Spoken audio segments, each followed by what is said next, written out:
اهلا بكم في الملكي مع مينا. النادي الملكي يفوز على نادي انبي بنتيجه 3-0 في ختام الدور الاول لدوري نايل 2025. الفار بينقذ حكم اللقاء من استمرار الاخطاء الكارثيه اللي بتحصل على نادي الزمالك سواء من الحكم والفار. المره دي الحكم استمر في الاخطاء الكارثيه بتاعته، بس الحمد لله الفار تدخل في الوقت المناسب وانقذ الحكم وانقذ الزمالك من سيناريو مباراه كان ممكن لو ضربه الجزاء ما اتحسبتش كانت تروح في سكه ال0-0 برضه، والتعادلات الكتيره اللي الزمالك بيتعادلها بسبب ان بيبقى ليه حق في ضرب الجزاء او اكتر ما بيتحسبوش، فاللقاء يتعقد، فاللعيبه تتوتر، فاللقاء يروح في سكه التعادل. نفس الاخطاء التحكيميه اللي حصلت قبل كده في ماتش بتروجيت وفي ماتش زد، ولكن الحمد لله الفار تدخل بشكل صحيح المره دي وانقذ الموقف. نروح للقاء وهتكلم في اللقاء على جزئيتين: قرارات خاطئه خدها بيسيرو، قرارات صحيحه عملها بيسيرو. القرارات الخطأ من وجهة نظري: اولا تشكيلة اللقاء، اللعب بخطة 3-4-3 ممكن تلعبها قدام فرقة هجومها قوي جدا وعندها 2 مهاجمين مثلا، او بتعمل موضوع الارتداد من الحالة الدفاعية للحالة الهجومية بشكل سريع جدا. انبي ما عندوش ولا ميزة من المزايا دي، هو بيلعب بمهاجم واحد، الارتداد من الحالة الدفاعية للحالة الهجومية بطيء جدا، وحتى المهاجم بتاعهم مش مهاجم سوبر. يعني النهارده شفنا اوفا جات له كورة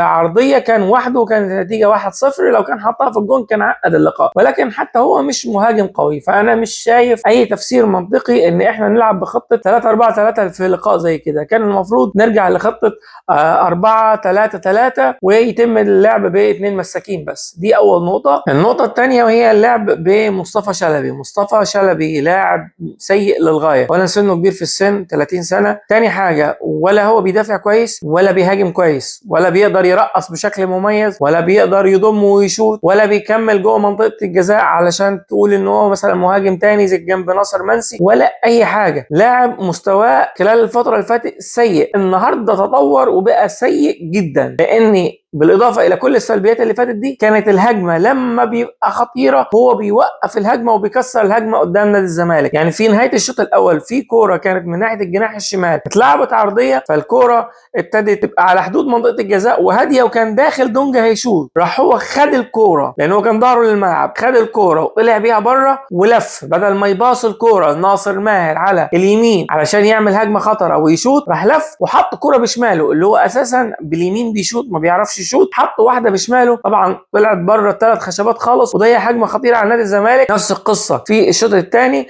برده كان في هجمه خطيره جدا لنادي الزمالك، لو كان باص الكوره بشكل كويس لاحد الاجنحه كانت عملت خطوره، ولكن هو فضل ان هو يرجع بالكره لورا ووقف الهجمه. مصطفى شلبي انا شايف انه واحد من اسوأ اللعيبه، والنهارده كان لازم يتم الدفع بمحمد حمدي من الاول، يعني ما كناش استنينا لما اللاعب يتصاب فانا اعمل تبديل عشان انزل محمد حمدي. كان لازم يلعب هو وجيفالي كل واحد منهم على ناحيه. النقطه الخطا الثالثه هي عدم التسديد من بره منطقه الجزاء في الشوط الاول بشكل كامل. يعني خلال الشوط الاول يمكن الزمالك ما شاتش ولا كوره من بره منطقه الجزاء قويه جوه ال3 خشبات او حتى بره ال3 خشبات غير الكوره بتاعت مصطفى شلبي اللي هو تصرف اسوأ تصرف ممكن في الكوره. غير كده ما فيش اي محاولات من نادي الزمالك في الشوط من بره منطقه الجزاء، على الرغم ان احنا عندنا ناصر ماهر المفروض بيشوط كويس، دونجا بيشوط كويس، بنتايج بيشوط كويس، فولا لاعب من دول فكر ان هو يشوط من بره منطقه الجزاء بحيث يعمل حل تاني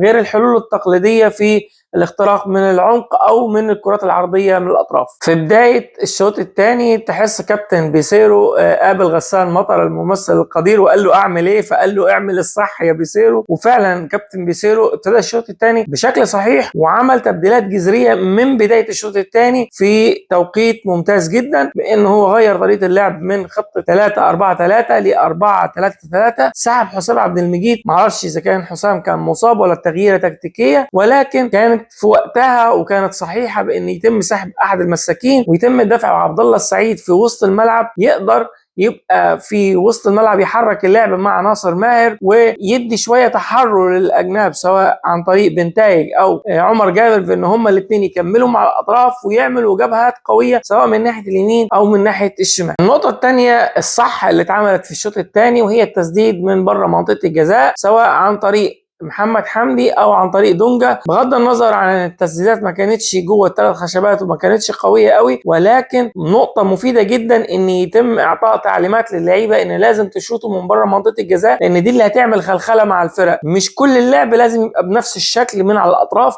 لا لازم شويه نروح من الاطراف وشويه نشوط من العمق علشان الفرقه اللي قدامك ما تعرفش انت بتفكر ازاي. كمان نيجي للنقطه الثالثه، عجبني جدا ان بنتايج دخل في الكوره الثابته، شالها بشكل كويس، يمكن عليت شويه فوق منطقه الجزاء، ولكن اعطاء الكرات الثابته بالذات من ناحيه اليمين لبنتايج وهو اشول عشان يحط الكوره تعمل سكرو جوه الجون نقطه مهمه جدا ودفعه معنويه ان بنتايج يبقى له نصيب في الكرات الثابته سواء مع عبد الله السعيد او حتى بعد ما يجي زيزو باذن الله. النقطه الثالثه الصحيحه النهارده ان في ظل غياب زيزو الضربات الركنيه اللي بتتلعب من ناحيه الشمال كان بيلعبها عبد الله السعيد، وعبد الله السعيد بيلعبها بشكل افضل بكتير جدا من زيزو، طبعا بيلعبها برجل اليمين فبتلف ناحيه الجون، بالاضافه الى انه طريقه لعب الكره افضل بكتير، مستوى الارتفاع عند عبد الله السعيد بيلعب الكره بارتفاع احسن وبيحط فيها شويه قوه اكبر من زيزو، فالكره بتطلع قويه وفي ارتفاع الراس مباشره،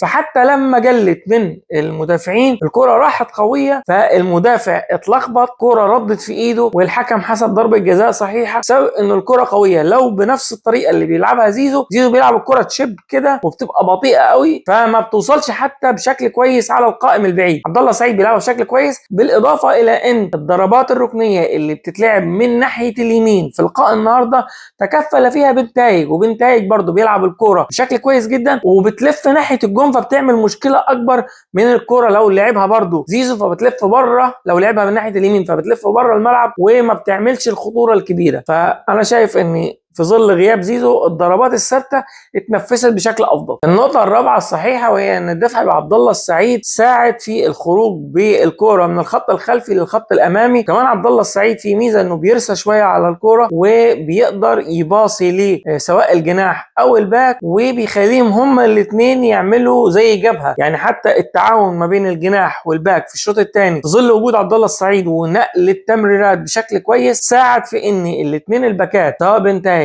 او عمر جابر يزيدوا بشكل كويس جدا، والعرضيات ابتدت تبقى باكثر كثافه جوه منطقه الجزاء بسبب ان عبد الله السعيد كان مالك منطقه العمق بشكل كويس، وكان نقله للعب سواء تمريرات البينيه جوه منطقه الجزاء او على الاطراف بيساعد الباكات في ان هم يزيدوا كمان. النقطه الخامسه الصحيحه النهارده وهي الدفع باثنين من شباب نادي الزمالك حسام اشرف وسيف فاروق جعفر، وانا كنت اتمنى ان حتى يتم الدفع بيهم بشكل مبكر عن كده، لاني كان نفسي مصطفى شلبي يتبدل بدري، لان مصطفى كان فعلا يعني عامل سلبي، تحس ان احنا بنلعب 10 لعيبه وساعات كان بيلعب ضدنا بيوقف الهجمه، فكان نفسي يطلع وحسام اشرف ينزل ياخد فرصته بشكل اكبر وفي وقت اطول.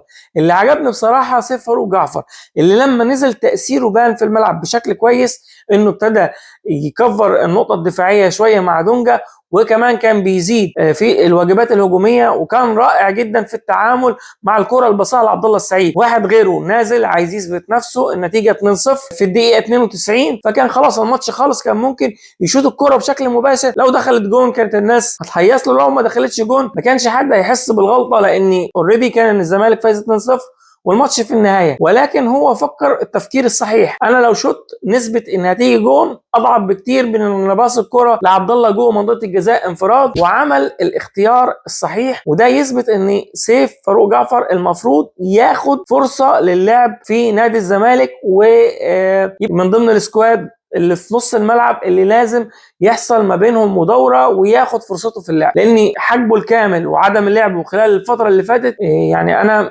تهيألي ان اللاعب سيء جدا، ولكن من واقع اللي شفناه سيف كان ممتاز جدا ولعب بشكل كويس وقدر يوصل الزمالك في جون ثالث. كده يكون الزمالك انهى الدور الاول في المركز الثالث ب 32 نقطه من اصل 51 نقطه محتملين، ولكن يعني العذر الوحيد هو الاخطاء التحكيميه الكبيره اللي بتحصل في حق نادي الزمالك.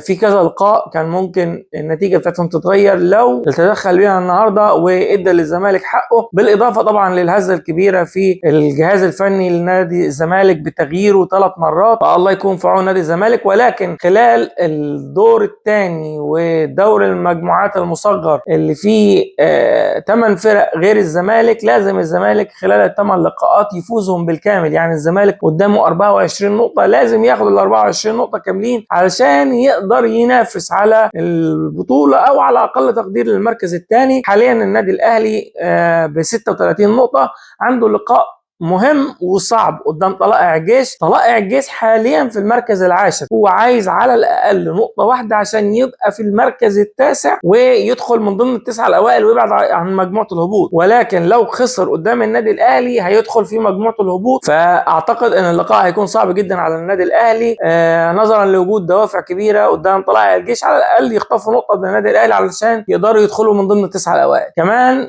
نادي بيراميدز عنده لقاء مهم جدا جدا مع نادي سيراميكا كليوباترا. سيراميكا نادي قوي حاليا، بيتميز بمنظومه هجوميه قويه، وحاليا عندهم كابتن علي ماهر مدير فني، وعلي ماهر بيعمل دايما المنظومه الدفاعيه بشكل كويس. فهو دلوقتي عنده مدرب بيدافع كويس والفرقه نفسها هجوميا قويه، فهي فرقه دلوقتي عندها الميكس بقى ما بين الدفاع والهجوم. فاعتقد برضو ان هي هتعمل ماتش كبير جدا قدام نادي بيراميدز. اتمنى ان نادي سيراميكا ونادي طلائع الجيش يقدروا يتفوقوا على بيراميدز والاهلي، لان لو الفرقتين قدروا يفوزوا الاهلي وبيراميدز ده هيساعد جدا في تقليص الفارق، وهيبقى امل نادي الزمالك في المنافسه وانه يدخل الدور الثاني بشكل افضل اقوى بكتير باذن الله. ان شاء الله ان شاء الله نتائج الفرقتين تخدم نادي الزمالك، وباذن الله الزمالك يحط رجله على الطريق الصحيح في الفوز في جميع لقاءات المجموعه في الدور الثاني. ما تنسوش تدعمونا باللايك والشير والسبسكرايب. دمتم ملوك. شكرا جزيلا.